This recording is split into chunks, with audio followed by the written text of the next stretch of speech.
Welcome, everybody. Today we are here to talk about humanizing pre-course contact with a liquid syllabus. I want to just tell you a little bit about this concept of a liquid syllabus.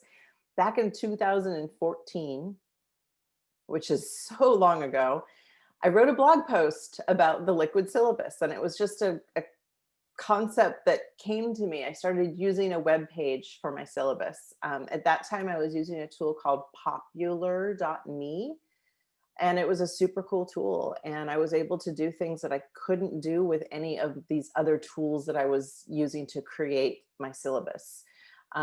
Even though my syllabus was beautiful, I was still sharing it with my students as a PDF. And I knew that most students were looking at them on their phone. And you have to do this whole pinch thing and zoom in to read the words. And it didn't feel right. It felt very disconnected with where we were and the tools our students were using and the tools I was using. So that's where I was in 2014. And then over the next couple of years, I started to recognize that that particular tool wasn't the best one because it had some accessibility problems. For example, there's no way to add alt text. So over the years, Google Sites began to really improve, and brand new Google Sites came out, and Google did a lot of wonderful things with supporting accessibility. And that is why I started making the shift over to Google Sites. And we're going to talk all about this today, but I just wanted you to have kind of that background about where it came from. And there's a lot of people using this concept these days. If you go out on the web and just search for liquid syllabus, you'll find examples. If you go on Twitter, you'll see lots of examples being shared by educators. So it's really kind of fun to see this getting such traction. And I'm going to go ahead and share my screen, and we'll jump right in. Again, folks, you do have access to the chat, and I want to encourage you to feel free to share and connect with each other there, okay? As always. Okay, so yesterday with Fabiola's presentation, she really did a great job, I think, of anchoring us and recognizing that our job is exhausting. And there is a spectrum that we run that kind of shifts between complete exhaustion and, oh my gosh, I love my job, right? So she really put a plea out for us to really find that love, get to that place of love and keep that in mind and embrace it and engage in the act of practicing radical love in our classes. Fabiola also, this quote really kind of resonated with me. She said, love what you do, personify that love, leverage students up to the level of your passion, encourage students to lean in. So that leaning in is what we're going for, right? That leaning in. And over the last couple of days, we've thought about a lot of different things. One of the messages that Fabi sent to us yesterday was that power and domination undermine radical love.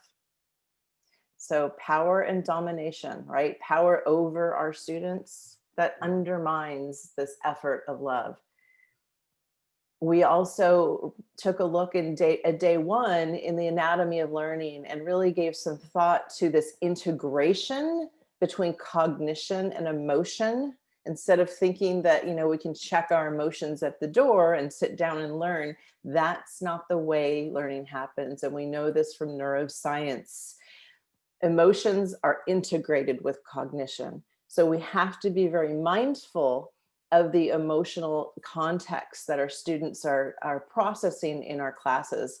And that's not to say that we can read that. That's not to say that we can sit there or that we even should really expect our students to recognize and share that with us. The point is that we need to design an environment that expects expects for that kind of emotional turbulence, if you will, to actually be supported. And what we're striving for is teaching a class where our students we don't relate to our students just as names on a screen. We relate to our students as people, as diverse people, And we need to design an environment that really values diversity as an asset, not a burden, and makes an explicit effort to be aware of what's happening on our students' end so that we know who our students are and we know how to best support them. And of course, we also want to remember those cognitive underminers that we referred to. We took a little look at belongingness uncertainty, which is something that we really need to tend to and be aware of in the early weeks of an online class, of any class in particular. But we're going to dig a little bit deeper into two more cognitive underminers. The first one is imposter syndrome or imposter phenomenon. This is not a new concept. And I would like to ask you to share in the chat, answer this question. Are you familiar with this? Do you know about this? Do you know about imposter syndrome? Yes or no? I just like to have a sense. Seen a lot of yeses,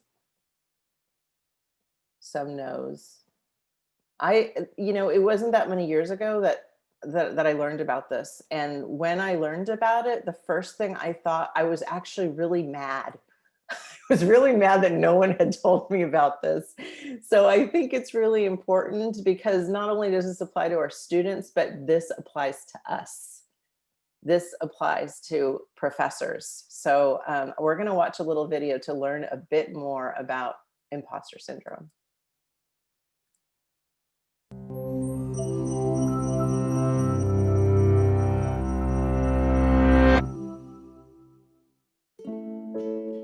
Even after writing 11 books and winning several prestigious awards, Maya Angelou couldn't escape the nagging doubt that she hadn't really earned her accomplishments. Albert Einstein experienced something similar. He described himself as an involuntary swindler whose work didn't deserve as much attention as it had received. Accomplishments at the level of Angelou's or Einstein's are rare, but their feeling of fraudulence is extremely common. Why can't so many of us shake feelings that we haven't earned our accomplishments, or that our ideas and skills aren't worthy of others' attention? Psychologist Pauline Rose Clance was the first to study this unwarranted sense of insecurity. In her work as a therapist, she noticed many of her undergraduate patients shared a concern. Though they had high grades, they didn't believe they deserved their spots at the university. Some even believed their acceptance had been an admissions error. While Clance knew these fears were unfounded, she could also remember feeling the exact same way in graduate school. She and her patients experienced something that goes by a number of names: imposter phenomenon, imposter experience, and imposter syndrome. Together with colleague Suzanne Imes, Clance first studied imposterism in female college students and faculty. Their work established pervasive feelings of fraudulence in this group. Since that first study, the same thing has been established across gender, race, age, and a huge range of occupations, though it may be more prevalent and disproportionately affect the experiences of underrepresented or disadvantaged groups. To call it a syndrome is to downplay how universal it is. It's not a disease or an abnormality, and it isn't necessarily tied to depression, anxiety, or self-esteem. Where do these feelings of fraudulence come from? People who are highly skilled or accomplished tend to think others are just as skilled. This can spiral into feelings that they don't deserve accolades and opportunities over other people. And as Angelou and Einstein experienced, there's often no threshold of accomplishment that puts these feelings to rest. Feelings of imposterism aren't restricted to highly skilled individuals either. Everyone is susceptible to a phenomenon known as pluralistic ignorance, where we each doubt ourselves privately, but believe we're alone in thinking that way because no one else voices their doubts.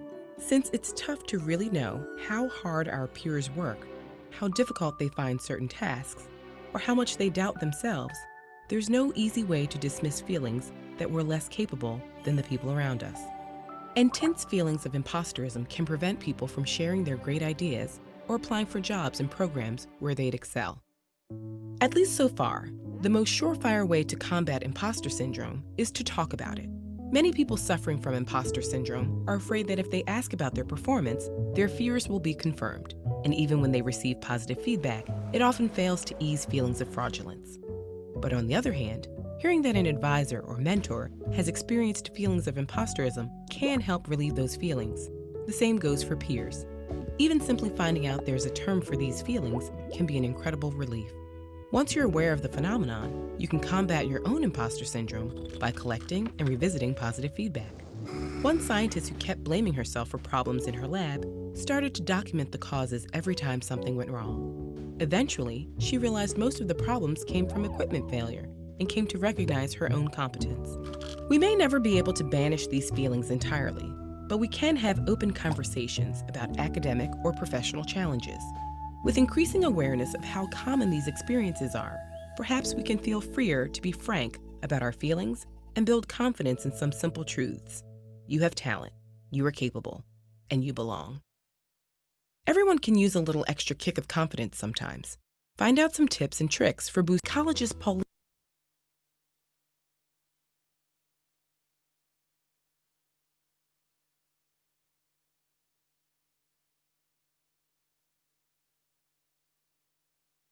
Sorry about that. There you go. Thank you. As I was saying, I'm going to assume that most of you out there could relate to this in some way and can kind of go back through your life and pick out specific like aha moments where it really kind of resonates.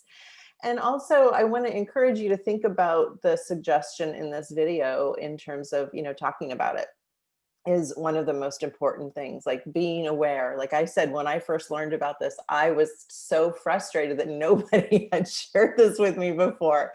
And there is research that shows that like having students like watch a video like this, or, maybe not this particular one, but just to introduce an idea like one of these underminers that we're talking about here today, and have them write a reflection about it. That actually has been shown to improve the way they feel about themselves. It doesn't mean that it's going to make this go away, but it helps them to cope with it. And so that's something to keep in mind in the way that we teach our classes, the way we structure things.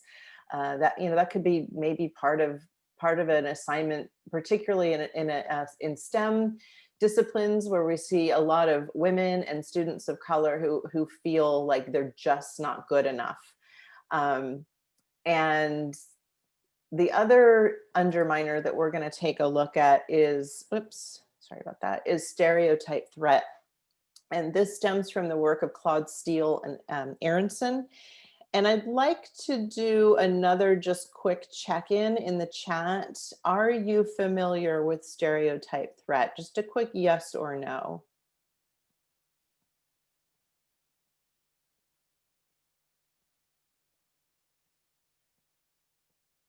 Okay, I'm seeing a few more no's than the previous one, and some a little bit. Okay.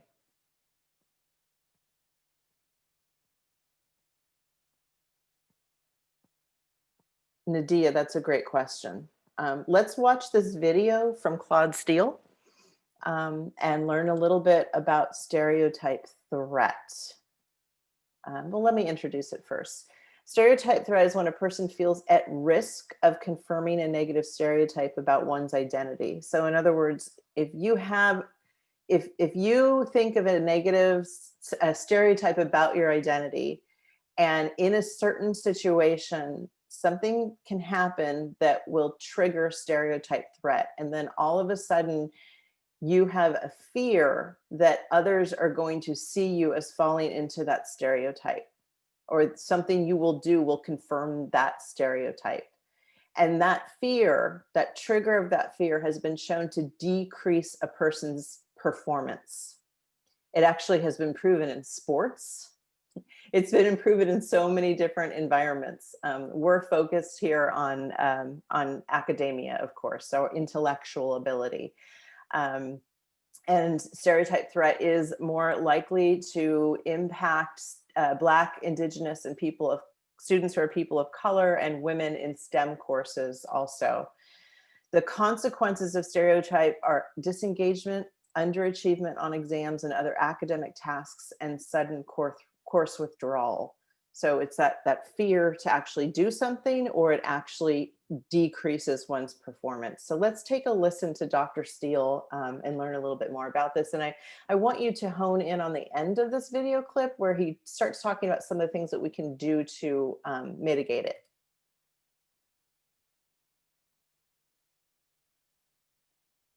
We're all members of groups, have identities that are negatively stereotyped. There's not a single identity that doesn't have a negative stereotype. And whenever you're in a situation where that negative stereotype is relevant to you, and you care about the situation, you care about doing well, you could experience this stereotype threat. Being older, being young, being gay, being conservative, being liberal, having cancer, anything.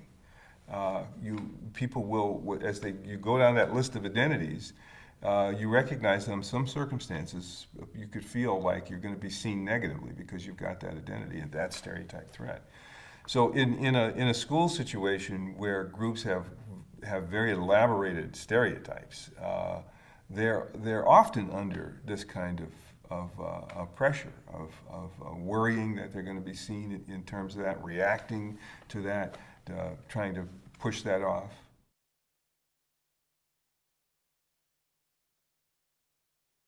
Well, if stereotype threat and identity threat are the problem in a situation, then what you need to focus on is building a sense of identity safety in the classroom or in the workplace.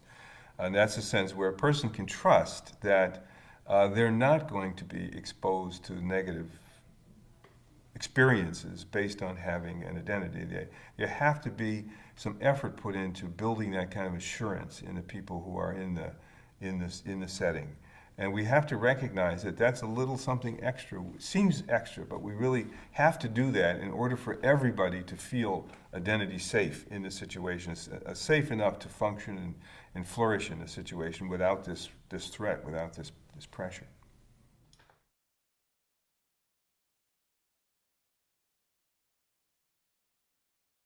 As much as we can, we have to attend to these things. They really do make a difference. We have to, in classrooms, a part of allowing students from these groups a sense of safety in the classroom involves representing the classroom, the cues in it, as valuing identities and as seeing them as positive and as valuing the diversity that people bring to an enterprise like schooling.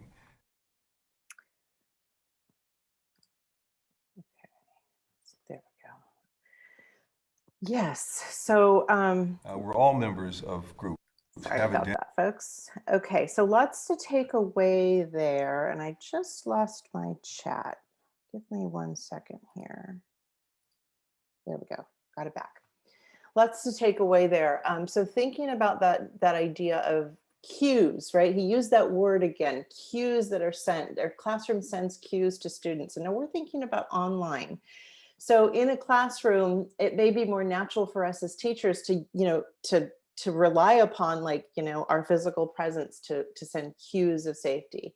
And also students can look around the room and that may send cues of safety. It may not, if they see other people like them, those types of things can make the environment feel more safe or less safe. But in an online class, those cues aren't present. And so those cues are not automatically present. And so we need to really be intentional about constructing our physical presence, as well as thinking about the other things we use in our class. Jennifer Ortiz the other day used the word artifacts in your course, or elements in your course, and what kinds of cues they send to students. We also want to keep in mind that fitting in is not the same thing as belonging. So our goal is to create an inclusive environment where students from different identities don't need to change who they are, right? Because that's fitting in. We want them to be able to be their authentic selves and to feel valued. And again, going back to belongingness, uncertainty, we're really targeting the beginning of a course, actually before and beginning. The before part in the first week of an online course, I really consider this the high opportunity zone, because this is when there is the most unknown, there is the least social interaction. And those are the things that really trigger belongingness, uncertainty, and make a person start to question whether or not they do belong there. Positive relationships emerge from trust, which begins with psychological safety and human connection. Another idea that we visited in day one was this notion of trust as being like a marble jar. For those of you who were not with us on that day, I just want to, I'm not going to watch the video. It's a great video though, watch it, of Brene Brown, who is an effective researcher. She works at the University of Texas, Houston, I believe. And she's also an author. She's authored many books on her research. And one of the things that an analogy that she has used about a marble jar in terms of if you're familiar with the idea of putting marbles in a jar when kids behave well, right? And the marbles start to accrue, and that's a reflection of their positive behavior. And then when it's full, there's some kind of award, right? So if you take that idea and apply it to trust, it works much in the same way. We hold an imaginary marble jar for everyone that we interact with. And that marble jar does not start out full, right? It's small gestures over time that accrue marbles in that jar. And those are the people that we trust the most. Of course, there are also things that we can do to dump all the marbles out of that jar.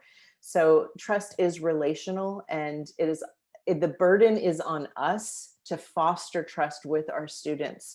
We do not enter a class and assume that we have that our students trust us.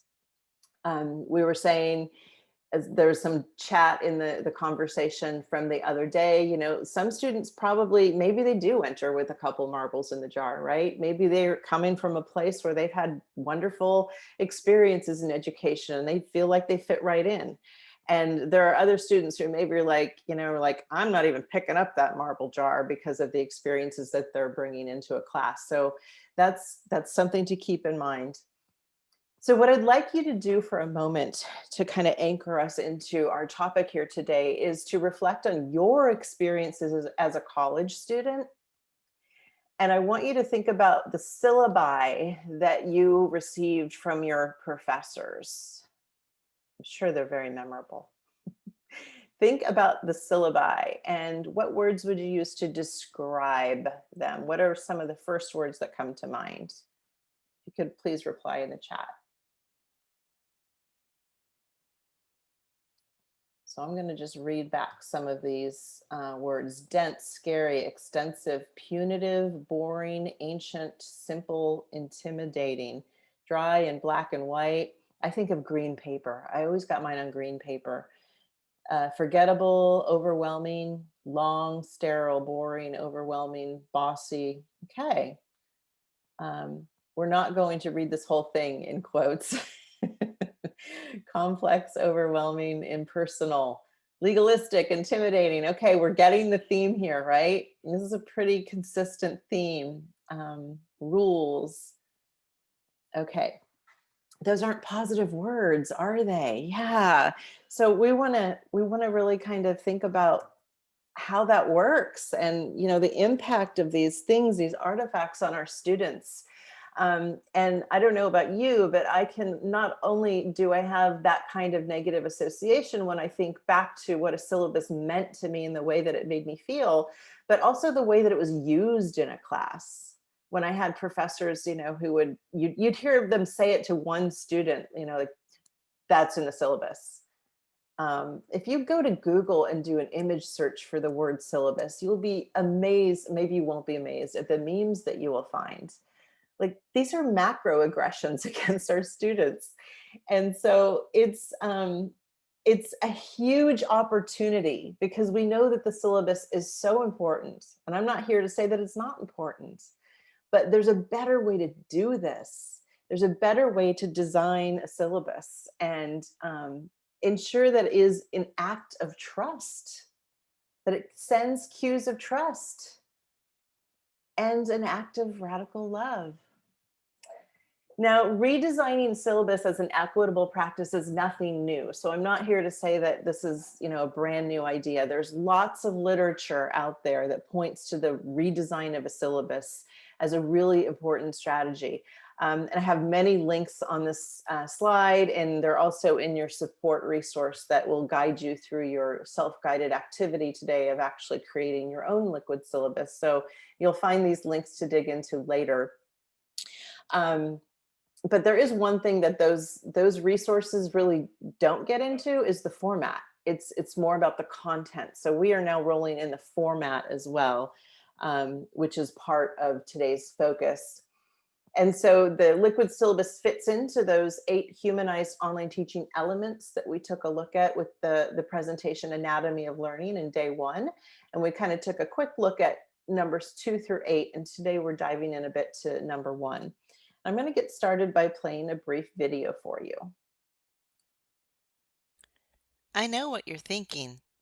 I have a syllabus, and I've worked really hard on it. So why should I take the time to also create a liquid syllabus? And what does that mean anyway? After all, I already have my syllabus online in the form of a PDF, and I know all my students can access it in Canvas. But folks, the thing is, when your syllabus is behind a login screen, it may be tough for students to get to it from their phone. And no matter how lovely it looks on a computer, reading it on a mobile device is tough. The information in that syllabus is important, right? The bottom line is when we use tools designed for print products, they don't result in mobile-friendly experiences. And that's not good for our students. How might things change if you used a website tool like Google Sites or WordPress to create a liquid version of your syllabus? For just a moment, imagine being a student.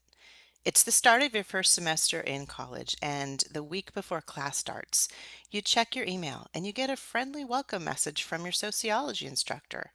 It includes a button at the bottom to check the syllabus. You tap that button with your finger, and instantly you go to a syllabus that's easy to read and experience with the swipe of your finger. And you also discover something pretty special at the top. Hi scholars, my name is Katie Whitman Conklin and I'm going to be your instructor this semester. A little bit about me, I lived in the Central Valley of California for a lot of years with my husband and children while he was stationed there with the Navy. And when he retired, we moved to northern Idaho where we now live with our kids on a family ranch. You think to yourself, hey, I'm going to love this class. I can't wait to get started. But you know what? That's not the only benefit of a liquid syllabus. Since it lives on the web, it's shareable with a simple link. That means you can place that link in as many other places as you'd like. How about adding it next to your course description in your college's class schedule, or on your profile page on your college website, or a link on your own professional website? And you know what can really help promote your course and encourage more students to enroll? That's right, share it on Twitter. When we design with web tools, we create mobile-friendly content that supports our students in so many ways. It also lets them know we care. Okay, now I'm seeing some some points coming up in the chat about, my institution has all these requirements and they don't build trust and they kind of denigrate trust and denigrate trust. How do I kind of balance this? I hope I'm going to give you some ideas today. Okay. So I want to encourage you to keep an open mind about this concept of a liquid syllabus, and know that there are a million different ways you can run with this. And so while I may show examples that work for some people, they may not work at your institution. Um, and what if you don't have just one syllabus? What if you have a liquid syllabus and then you have another one in your course that functions more as a contract? There are different ways to use this. Okay, so just keep that in mind and deal with the kind of the duality, the unknown of that for just a moment, and let's continue to dig in a little bit. So I think of a liquid syllabus as one of these kindness cues of social inclusion that we're trying to intentionally integrate into a course at the start, right? To counteract, to mitigate some of that threat that students experience. It's an opportunity for us to greet students with our smiling face or our warm voice over images. With a website tool, you can have a video at the top, and you can't do that in something, you can have a link that students have to click on and open another window, sure, but a link resonates differently than your face. And a liquid syllabus is created with the website tool. As I mentioned, it's public, so students don't need to actually log into an LMS like Canvas to get to it. If you're a student who hasn't actually taken a course yet, my son right now is an incoming first semester student at a community college, and I'm looking at the way he's navigating things and how confused he is. And he said to me, "What's Canvas? What does that mean?" And so all of these things that we assume students are just going to know to do, a login screen is not an inviting cue. And if you're on a phone, it could be even more, difficult to navigate sometimes, because if you haven't noticed, a lot of our websites aren't always that mobile friendly. So it's also accessible. And this is very important in terms of the tool that you choose. The tool that you choose will kind of guide how accessible your site can be. So you want to be sure that the images have alt text on them. Alt text means alternative text. So if you have an image, a text version of what that image means, what it's conveying to a user, that way if you do have a student who uses a screen reader who is blind, that will actually read to the student, so the image doesn't just get skipped. High color contrast or sufficient color contrast. Use headings and subheadings for when you're organizing your texts, and bulleted or numbered lists. Those are important accessibility elements. Again, that captioned video at the top to welcome students, be sure that the captions are accurate. You learned about that yesterday in day 2.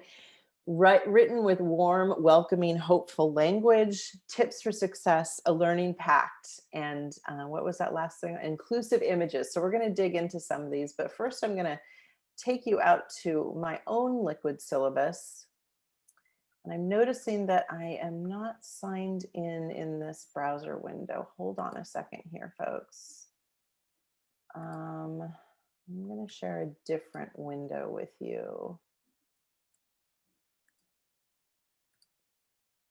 I did this wrong. Just give me a second, sorry. Come on, James Brown, where are you when I need you? Just kidding. Okay, so let me take this link. I know you're wondering what I'm doing, but I have a very complicated Google Chrome setup because I have so many different accounts that I log into. Okay, so I'm gonna actually stop sharing here and do another share.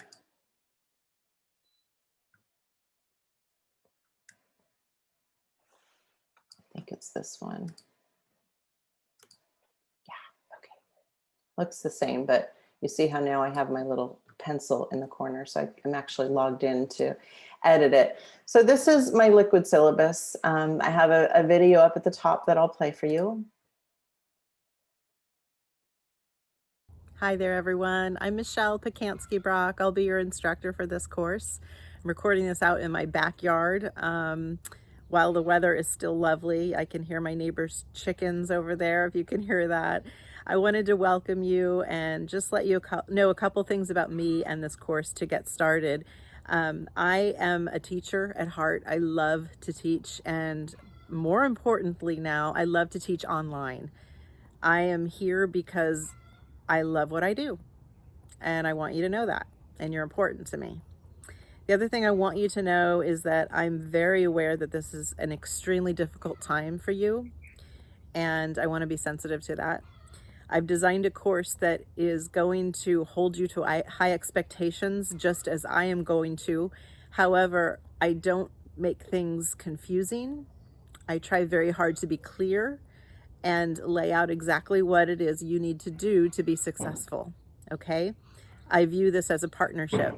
We're in this together, and I'm going to be here to support you. So that's what I want you to know for now. Take some time to check out this syllabus, and you'll find another link to it in our course when you get there on the syllabus page. Take care. Hi there, everyone. So pretty straightforward video, but I'm trying to send lots of cues of, things like I'm in this with you. I'm aware of what's going on in your life, like trying to be as supportive and inclusive as I can. Not a perfect video. I recorded it with my phone. The darn chickens wouldn't be quiet, so I just let them do their thing. Now, as the student continues down the page, they see, this is a video here, which, by the way, I'm still working on the captions on this video, that actually plays advice from my past students. So this is the wisdom wall practice that you learned about on day one. It's one of the other humanizing elements. So if they want to listen to some advice from past students, that is here. I have very clear information about how this course works, online classes used to mean one thing and now they can mean so many different things. So there are no Zoom meetings. I'm making it very clear there is no textbook, things that they really need to know for week one, things they might be wondering about. I have my teaching philosophy. I also have a little video here that I'm not going to play now just for the sake of time, but I invite you to watch it later. And it takes students into my kitchen where I'm making cioppino, and I talk about how it's all the differences, all the different spices and flavors and textures in the soup that make it so delicious, much like the diversity that they bring into our class and our learning environment. So trying to my best to emphasize diversity as a value. And then this is a pact. And this is an idea that I picked up from Zaretta Hammond's Culturally Responsive Teaching in the Brain book. I really encourage you to reflect on this and think about it. By setting it up in 2 columns, what my students can expect from me and what I will expect from them. Again, while it doesn't explicitly say it, I'm signaling that I'm in this with them. And I'm sharing what my commitment is. So I encourage you to read through these. You'll see number 7 says, I'm not going to be perfect. I am human and I am going to make mistakes because I always make mistakes and I own them. And that's something that really helps students out a lot, is knowing that they have someone who's real, who's going to own that stuff. I have an equity statement and a video over here. You'll notice that I'm using visual metaphors in these Let's Get Real videos. This one says, how is a due date like, or I guess they're actually analogies, not metaphor, I don't know, or a simile, because there's like in it, right? Sorry. How is a due date like a bullseye? So students really they want to know how instructors deal with late work. And so I'm putting it in a very unintimidating video there. It's another video of me out in my backyard, and I'm talking about, in this class, due dates are important because they keep you on track. And when you meet due dates, you're not going to get overwhelmed and fall behind and drop the class, because I see students do that all the time. That's why due dates are important. But they're like a bullseye. So if you miss one, pick up that dart and throw it again and move on, and you're going to be just fine. The week 1 success kit starts out with a graphic that I made in Canva, C-A-N-V-A, and it walks students through what's going to happen, or it walks students through a suggested plan for week 1. So students who don't know how an online class works, they can actually just follow this for week 1. And you'll notice that on Saturday and Sunday, one of the options, it says, or take a break if you've already completed that. So really empowering students and helping them recognize that, hey, it's okay to take a break. That's actually a good thing. Amy, I'm happy to share this link right now. It is in the slides and it is in the support resource that you'll get later. But there's the direct link if you want to open it up.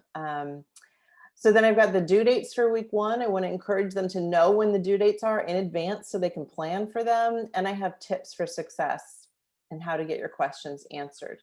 You're going to notice one other thing. There's another page at the top that has all the student support services. MSJC has an amazing hub that just gives them access to what they need. So that's it for week 1. But here's what I do. I'm going to go into edit now. This goes out to my students before the class starts, so they have everything that they need for week 1 and really nothing more than that. But this is what the edit interface looks like. Over here on the right side, if I click on pages, you see that I have these other pages. And when the course begins, I simply click on the 3 dots, show and navigation, show and navigation, show and navigation, and then I can click on publish. It's going to show me what the published page look like. Well, you're not going to see the differences here because it's the buttons are actually in this hamburger menu here, but it gives you an opportunity to see the changes that you're making before you publish them. And I'm going to click publish. And now I'm going to go here over to view published site, and you'll see that all those buttons are there. So that's kind of a way of kind of really controlling and scaffolding the content out. So for a student who's overwhelmed, to see all that stuff at the very beginning might be way too much. And I don't even want my students worrying about a lot of that stuff, right? I want them to be focusing on success and what they need. I want them to be focused on what they, feeling good about things.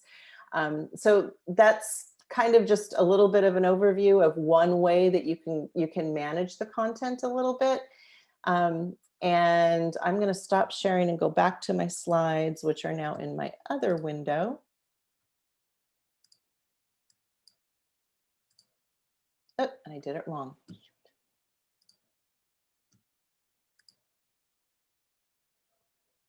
let's try that again. Okay, there we go. I'm going to take a look at the chat here. Yes. Okay. Faye, take a deep breath. Take a deep breath. I know it feels overwhelming. It is overwhelming when you've never worked with website tools before, and take it at your own pace. Okay. Take it at your own pace. This might be something that you construct over many, many months. And if you're feeling like it's too much for you now, just think about it. You don't have to do anything. I do want to point you towards this learning pact. I've simply copied and pasted mine onto the slide. You are welcome to use this. You don't need to ask permission, and you don't need to give me credit. You're welcome to take pieces of it, adapt it however you wish. I want to help you. So some of the key things to remember: publish it publicly, make it easy to get to. Using a website tool ensures that students don't have anything to download and they don't need an application to open it. We know that most students open, well, I think I'm going to get to that in a second.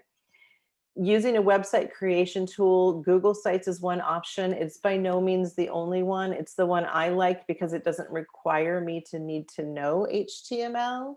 You can embed videos simply by clicking on embed video, and you paste your YouTube link and it pops right up in there, and you can just kind of grab the corners and resize it. So it's a drag and drop interface, but there are lots of other options, many of which that I've listed here on the slide here, but you may have something else in mind that might work. It's not about, being tool specific. We know that most of our students own a smartphone, and we know that more community colleges have smartphones than laptops.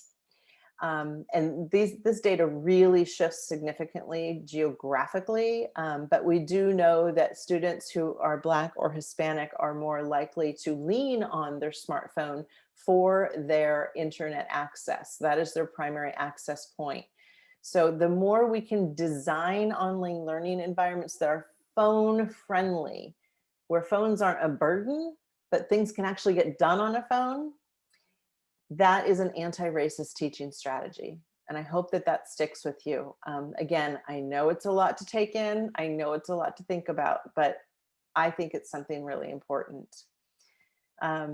So some of the videos that you wonderful folks shared from yesterday, there are a few here that came in, and this is even a new one that just showed up since I looked recently. So I encourage you to go out here and watch some of these great videos that were shared by some of your peers in yesterday's self-guided activities. It's so fun to see you creating videos and kind of, learning how to use the different tools and the captioning features. And I just really want to applaud you. So I want to encourage you to go back there and review that. And remember that this is really about being you. That shared vulnerability fosters empathy. It fosters empathy, and empathy breeds connection. Kind of think about that pathway. But most importantly, it's important for you to be you, to do something that you are comfortable with, to know that you're not going to be like that other person in a video. You are who you are. So that's just, I think the hardest thing is this whole vulnerability part, and the imperfection is the hardest part with making videos. It's not the technology, it's that. How do you value diversity and community? How do you send that cue in your students? So if you've never written the teaching philosophy before, that can be a really powerful exercise for you. Or maybe record a video that demonstrates your teaching philosophy in a visual way. I'm not going to play that right now. So let's talk about those policies. It's already been mentioned in the chat, right? That, well, my institution has these policies that I can't change. So that's something that we commonly hear about. Fabi is here. I was checking. Fabi teaches our equity course. So this is something that she's very familiar with. And so I'm leaning on Fabi's voice now. It's important that we see ourselves as equity practitioners, and that we recognize that if there's a policy that your institution is saying this has to go in your syllabus, and if you recognize it as threat provoking, that's a place where you can step in. As a faculty member, you have say in that policy. So connect with your academic senate, raise these concerns. And if your institution is really serious about equity, those concerns have to be heard. Policies can be rewritten, absolutely. So take that as, an act of advocacy and a commitment in terms of being an equity practitioner. But really look at the policies, even your own policies. Sometimes we've had them for so long and we just roll them over semester after semester. Really take time to read them and ask yourselves what cues those policies are sending, and how can you rewrite them in a more open-ended way that maybe brings in choice, recognizes that students are going to have choice. That's really a way of creating power through community instead of power over. And what words are you using? So not just the cues, right? The harsh, the punitive language, but what about words that you learned in grad school? Those aren't words that should be in your syllabus. So really try to look for those words. Try to think about, do my students understand what this means? And here's a great idea. Do a user case study. If you have a college age student in your life, give them your syllabus and ask them to read it. Particularly if it's a teenage child of your own, that's the best way to get honest feedback, let me tell you. So that's something to consider as well. And make it visual and easy to scan. Yes, there's going to be words, but try not to have everything be words. Include images. If you include images of people, who are your students? What does your student demographic look like at your school? Do the pictures that you're including in your syllabus represent the students that you serve? Ask yourself that question. And when you're using when you're writing, think about whether or not you can be breaking up a paragraph into bullet lists. That helps a user track the page and read it more quickly. Unsplash.com is an image database resource that is one that you can use and download images. You can use them without attribution, although attribution is encouraged. And you'll find that resource also in your in the goodies that we have for you today. And this is one that a lot of people don't know if you haven't worked with much digital media, but it's really important in terms of accessibility. When you're adding links into your liquid syllabus, which you should do, right? Links out to student support resources, for example. You want those links to be descriptive. And this is, again, in case you have a student who uses a screen reader to navigate the page, because the screen reader will locate the link and it's going to read the link. And you want the screen reader to read something like counseling department, because that way your student would know, oh, that's a link to the counseling department. But if you just put a non-descriptive link, like the top bullet point here, it would actually read, the screen reader would read https://www. And that's really not a very helpful experience for a person. So a descriptive link, you'll learn how to make those in the support resources too. And then perhaps most practical is how you use it. So think about sending out your welcome email with a link to your liquid syllabus before your class starts. And even earlier, several weeks before your class starts, if you can do this, if it's in your practice, if you have the ability, and if your institution allows you to, because I understand there are some institutions that don't, publish your course early.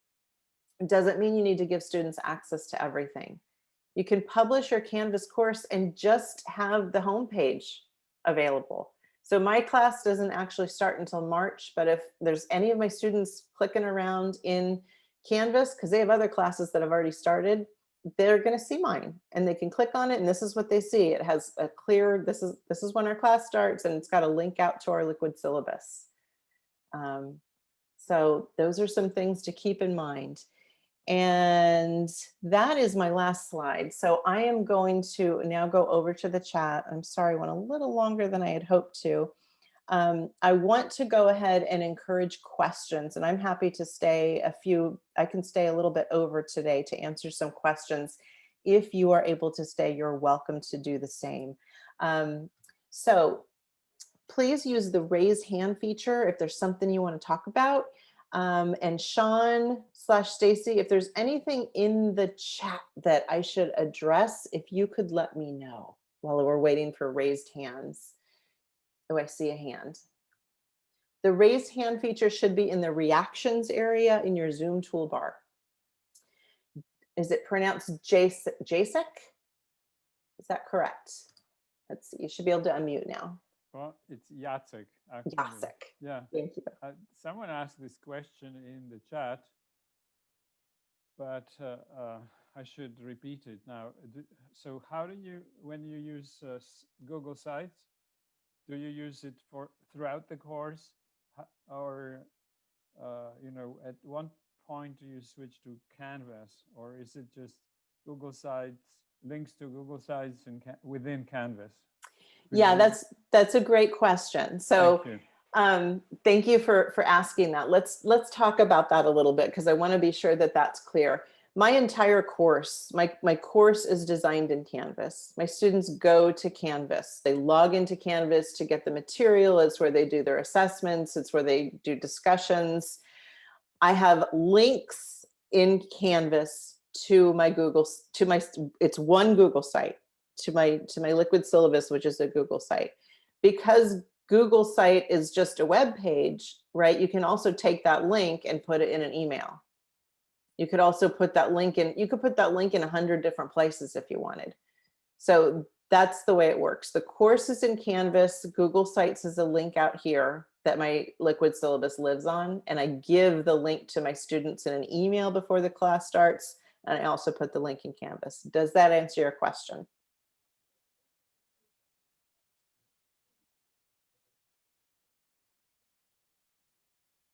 I hope that answers your question. Monique, I'm gonna ask that you unmute yourself, please. Hi, Monique. Hi, okay. I had a question. We actually started our semester on the 11th, and our college, we use simple syllabus. And I'm not sure about the accessibility on it, but the concern or question I have, I do teach a difficult sophomore level course. And when I looked at the simple syllabus, when you print it out, it's like 13 pages because it has all the state requirements for the learning objectives and all those under the Title V. But I'm wondering, because I looked at it on my phone, if that is like too much, because it is a transferable for students that are majoring, going to a state school or UC. But the reality is to make sure we can comply with what's required. Would it be beneficial maybe to set up a mini syllabus on Google Sites? Yeah, Or am that's I making too much work or too much for the students to? I don't want to scare them away. It's already a scary subject. So I teach accounting. I teach accounting. And so a lot of students are like, oh gosh, she 13-page syllabus. So what do you recommend? I think long documents can be overwhelming. Yeah. There are a lot of people, I mentioned people are going in different directions with the liquid syllabus, and we do have folks who have two. And you don't have to call them both a syllabus. You might want to call the liquid syllabus a welcome package, or use a totally different word. And then the course syllabus could be where you have all of your policies, right? So that's an idea. I think it's important to think about what is the function of each, and if you're going to have two different things, then they should both have some kind of different function, or they should be the same, just in two different formats. That's the way I would approach that. Does that help a little bit? Yes, thank you. Good. And Elizabeth Merton, you can go ahead and unmute.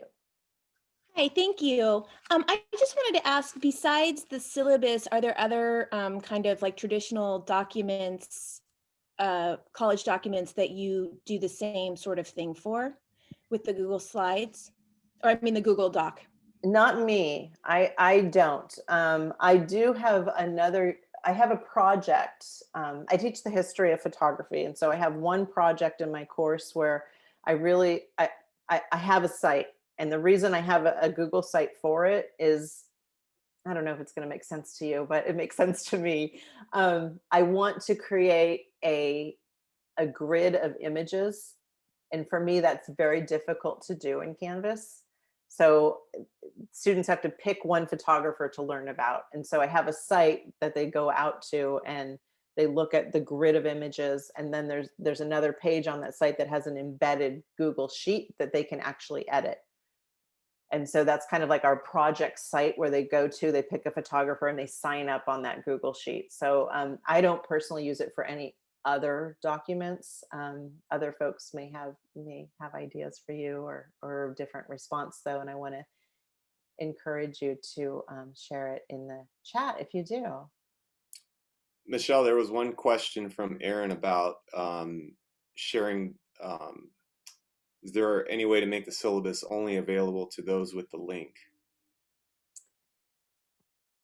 I don't know. Let me find out for you.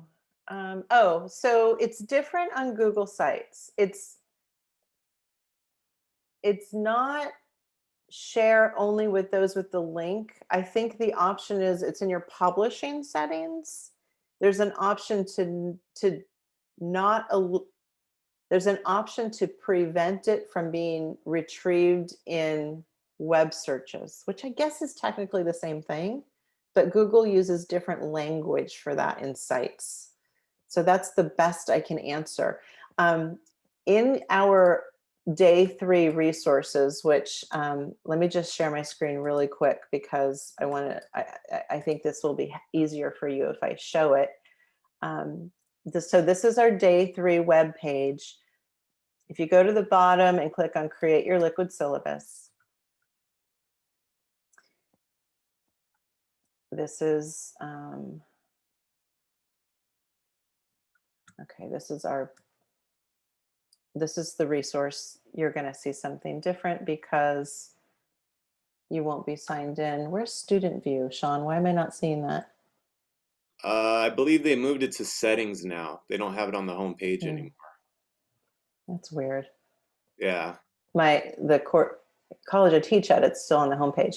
Okay, so this is what you'll see when you come in, and there's a link right over here on the left to Google Sites support. That's the best resource to get your questions answered because things do change frequently and I don't have all the answers. So if you click there, you can do searches in the Google support site to find out things like that question that was just asked. But if you go down and just click on start here, it's going to take you into our modules. And some of this at the top here is going to be a little bit of a repeat from our presentation. So you jump in wherever you want. But this page here has lots of examples of sites for you. Lots of different examples that you can look at. Those are all different liquid syllabi. And then right here is where it's going to walk you through how to create your site. So it's going to walk you through step by step. It goes nice and slow. You're going to see some of these pages have little videos on them where you can actually watch the video and check in and be sure that you're kind of doing what you should be doing. So I do hope that it will provide support for you as you move forward with giving this a try, if that's something that you're going to do. And how about we take a question from Jasek? Nope. I said your name wrong again. Jacek. Jacek. Thank you. And let me ask Jacek to unmute again.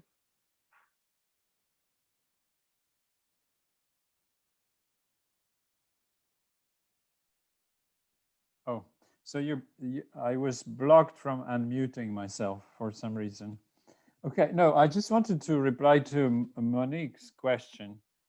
I mean, it's briefly, because what I do, I have a small syllabus where some of the elements, especially those legalistic required by the college, I just have links to those. So I have them in separate documents and just place links. So the syllabus is shorter through that. So you can break it up and have this face, sort of public face, and then all the legalistic parts could be linked to it. Thank you. Thank you for sharing that. And then Chris had his hand up, but I'm not sure if Chris, if you still had a question.